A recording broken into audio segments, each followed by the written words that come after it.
Hello. I have chapter 6 for you today. So let's just review chapter 5 super fast, kind of from my own memory too. So Tiffany and Annabelle at the end of chapter 5 made their way back up to the coats. They made their way back up to the backpack. And as they were climbing up, they heard the bell ring. And all of a sudden there were kids and teachers all in the hall. So they dove into the closest zipper compartment of the backpack, and it just settled in waiting to go home. So that's where we are right now. Tiffany and Annabelle are inside the backpack, hopefully about to go back home. Chapter 6 is called A True Menace. Annabelle and Tiffany waited impatiently in the backpack for the last bell of the day to ring. When it did, Annabelle said, "Yay!" and Tiffany said, "Finally." A few minutes later, over the noise in the hall, the dolls heard Kate say, "Call me tonight, Ayana," and then, "Hey, wait up." The backpack was grabbed off the shelf, and the dolls were jerked from side to side as a pair of arms slipped into it. And then at last they were being bumped along through the halls of the school. Annabelle could tell they were outside again. The darkness in the pocket lightened slightly, and the roar of voices died away. The walk home was quieter than Annabelle had thought it would be. She had distinctly heard Kate tell someone to wait up, but now she heard no voices. She wanted to ask Tiffany about this, but she dared not make a sound. Presently, and in fact, sooner than Annabelle had expected, she heard a door being opened and closed. And then, "Hello, is that you?" "Yep, it's me. Are there any cookies?" "In the cabinet." A little girl's voice said, "Don't hog those." Nora's voice? Wondered Annabelle. Didn't sound exactly like Nora, and she thought one of the other voices sounded like it might belong to a boy. Had Kate invited a boy over?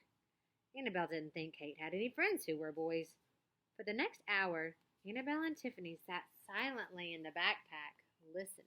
Do you have any predictions or thoughts or clues as to what might be going on right now?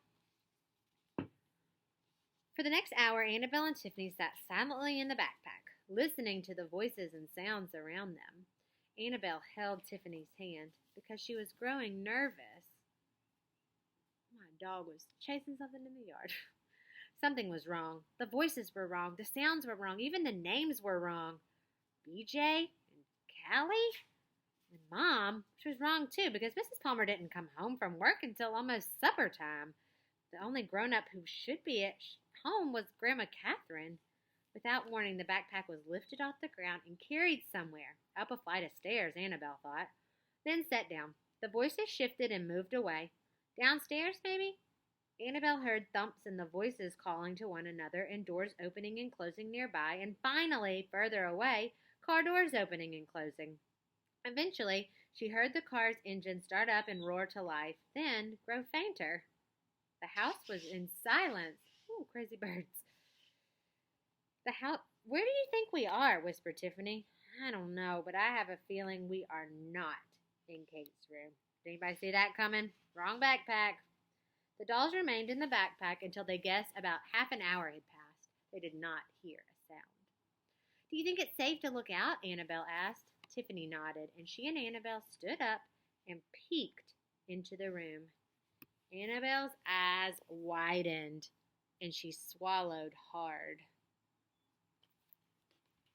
Next to her, Tiffany whispered, "Uh-oh, I think we're in the wrong house." Annabelle remembered the day before when she had sat on the shelf above Kate's coat looking down at the floor and had thought she was the most scared she had ever been. She realized that whatever she had felt then was nothing compared was nothing compared to what she felt now as she gazed around the room she and Tiffany were in and realized that Tiffany was right. This was not a room in the Palmer's house. She and Tiffany had explored the Palmer's house much too thoroughly to have missed something like this. No, this was a bedroom she had never seen before, and Annabelle was pretty sure it was a boy's bedroom. "Tiffany," said Annabelle, "we're in the wrong house, and it's a Friday night. We won't even be able to try to get back to school until Monday. We'll have been away from home for 4 days." Our parents were probably panicking when we didn't come back last night. They must have been hoping and hoping we'd come back tonight. Now we won't be able to get home until Monday, and we might not even get home then. What if whoever this backpack belongs to doesn't take it to school on Monday? What then? What if someone sticks the backpack in a closet and forgets about it? And Annabelle, for heaven's sake, stop saying things like that. Let's wait and see what happens on Monday. If we can't go back to school in a backpack, we'll go in a lunchbox or something. I'm not going to worry about that now. Let's just try to get through the weekend. I'd give anything to be stuck up in that soap dish again while Nora plays Miami Beach a go-go, said Annabelle. How'd we get in the wrong backpack anyway? The scarf must have been moved, replied Tiffany. I bet it got shoved aside, and we climbed up the coat that was next to Kate's. We heard her voice in the hall, remember, so she was nearby. Annabelle sighed. She gazed around the room. Look at this mess. There's a bug on the screen. Annabelle had never seen a bedroom with so much stuff in it. Even Nora's messy room was neater than this one. The floor here was an ocean of paper scraps and glue bottles, crumbs and empty pretzel bags, plastic lizards and dinosaurs, Lego pieces, cardboard tubes from paper towel rolls, seashells, tiny metal trucks, and open paperback books. Spilling from the shelves were magazines and banks and coins and markers and pencils and cassettes and baseballs and boxes with padlocks and drawings of cars and spaceships and aliens. Covering the walls were more drawings and several posters of baseball players. The door to the room was open, and Annabelle could see 3 handwritten signs on it. One said, My Room, one said, Do Not Enter, and one said, Boys Only. On a table next to the bed was a tank glass containing 4 goldfish, and on the floor under the window was a big glass tank, this one holding an enormous lizard. When Annabelle saw the lizard, she nearly screamed, but she caught herself in time. Tiffany, she whispered. Look. I know, said Tiffany, following Annabelle's gaze. I wonder what kind of lizard it is. So here's the messy room that they're in. There's the little iguana lizard. We've got stuff everywhere. There's them in the backpack, drawings, books, stacks, padlocks, balls, cords, the goldfish tank. So messy. Probably the kind of lizard that eats dolls, Annabelle muttered. Oh, Annabelle, said Tiffany. She paused. What's that sound? What sound? Shh, be quiet and listen for a minute. Annabelle held herself very still. She heard the faraway hum of a refrigerator and the whoosh of a car outside, and then from very nearby, chirp, chirp, chirp, chirp, chirp. Annabelle glanced at Tiffany, and Tiffany raised her eyebrows. Chirp, chirp, chirp. Tiffany was gazing around the room. Hey, there's a whole cage full of crickets next to the lizard, she said. Oh, ew, cried Annabelle as her eyes settled on the crickets. Poor things. You know what they're for, don't you, Tiffany?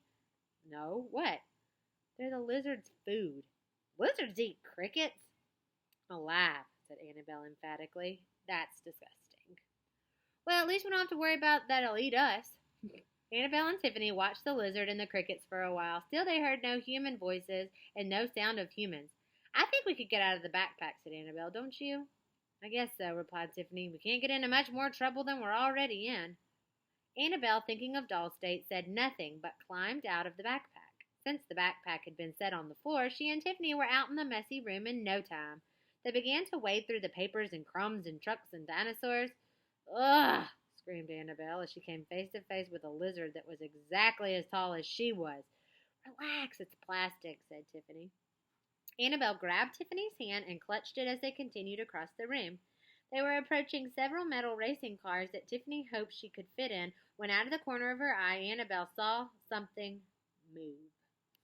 She whirled around in time to see 2 dolls. A small one, followed by an absolutely enormous one, entered the room. Annabelle tugged on Tiffany's hand, pointed to the dolls, and put her finger on her lips and pulled Tiffany behind a hill of wadded-up papers.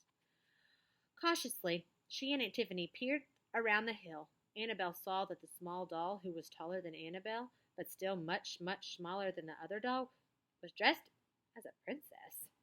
She wore a glittery lavender dress and lavender slippers with silk ribbons that twined and crisscrossed up her legs. On her head sat a lavender crown studded with plastic rubies and emeralds, and in her hand was a wand topped by a sparkling star. The large doll was, Annabelle guessed, almost as tall as Nora. And she was wearing a short dress and a pair of shoes that Annabelle was pretty sure would fit Nora just fine. She lurched after the princess doll, crashing stiffly along. Since her arms and legs were jointed only at the shoulders and hips, she couldn't bend her elbows or knees. "What on earth?" Tiffany started to whisper to Annabelle as she glared at the giant doll. So that's the small doll, the small princess doll she was talking about. And then we've got this huge doll behind her.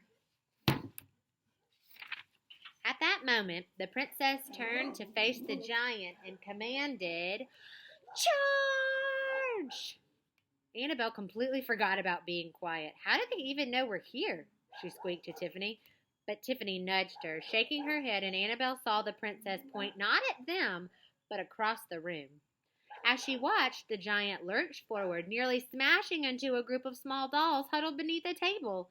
The dolls screamed and scattered, looking, Annabelle thought, for a better hiding place. "After them!" the princess shouted. The giant changed directions and stomped after the fleeing dolls. Annabelle and Tiffany locked eyes. They didn't need to speak to know what they must do. They leapt to their feet and they ran from behind the hill of papers. Tiffany raised her arm. "We'll help you," she cried. "Go, hide in that backpack." One of the dolls, who was Annabelle's size and wearing yellow pajamas and a pair of fuzzy yellow slippers, replied, "There's too many of us. We don't have time." She glanced wildly around the room. "Quick, in there." "Us too?"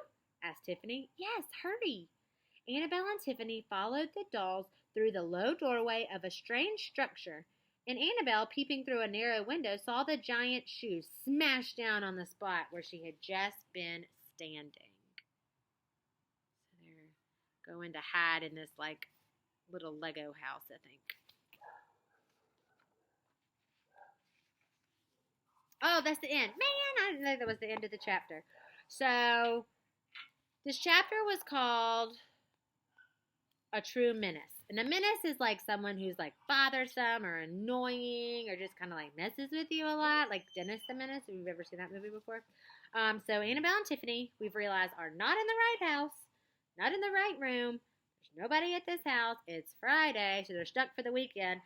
And we've got mysterious princess and giant doll baby coming into the room that they're in, chasing after these poor dolls, and so they're about to take refuge in here. And tomorrow's chapter is called The Longest Night. Okay? I'm going to show you one picture from this chapter to give you a little preview. So here's a picture for tomorrow's chapter, The Longest Night. I'm excited. Oh, I wanted to keep going. That's kind of a short chapter. It was just getting good, wasn't it? All right, so make some predictions about who you think that princess is. Who do you think the big tall doll is? Who do you think these little dolls that are fleeing, that Annabelle and Tiffany are trying to help? Where are they? When are they going to end up back at school? Are they going to end up back at school? How are they going to get home? So many questions. All right, you guys keep thinking about it, and we'll meet back tomorrow to read again, okay? All right, bye, guys.